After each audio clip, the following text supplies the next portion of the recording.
The Madeleine effect refers to a psychological phenomenon in which a sensory stimulus, such as a particular smell, taste, sound, or texture, unexpectedly triggers a vivid and emotional memory from the past. This effect is deeply rooted in the connection between our senses and memory, where even a seemingly insignificant stimulus can unlock a flood of recollections long forgotten. What makes the Madeleine effect especially fascinating is how these memories often resurface spontaneously, without any conscious attempt to recall them. The term originates from the French writer Marcel Proust's novel, In Search of Lost Time, where the narrator eats a piece of Madeleine cake dipped in tea. Upon tasting it, he is overwhelmed by a sudden and powerful recollection of his childhood visits to his aunt's home. This seemingly trivial act of eating a Madeleine becomes a gateway to a vivid, emotional journey into the past, highlighting how closely our sensory experiences are tied to memory. This phenomenon illustrates the way our brains store and retrieve memories based on associations. Sensory inputs, especially smell and taste, are processed in brain regions closely linked to emotion and memory, such as the hippocampus and amygdala.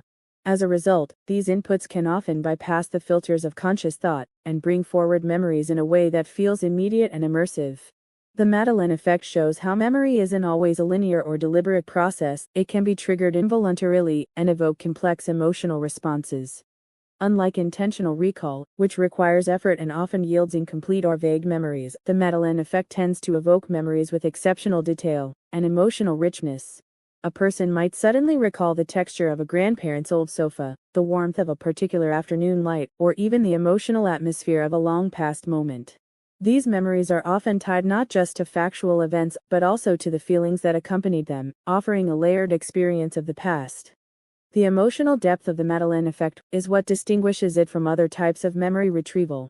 It often brings with it a strong sense of nostalgia or even melancholy, as the person becomes momentarily reconnected with a time or place that can no longer be reached. The experience can be comforting, but also bittersweet, highlighting the passage of time and the fleeting nature of human experience. This effect has practical implications in fields like psychology, literature, advertising, and even therapy. Advertisers use sensory cues to evoke emotional connections with brands, while therapists might use sensory triggers to help clients access repressed or forgotten memories. In literature, authors use such moments to deepen emotional resonance and build character depth, just as Proust did with his Madeleine. In conclusion, the Madeleine effect underscores the powerful and often surprising role that sensory experiences play in shaping and accessing our memories. It reveals how our brains intertwine past and present through the subtle influence of the senses, reminding us that memory is not just a mental archive, but a living, emotional experience that can awaken when we least expect it.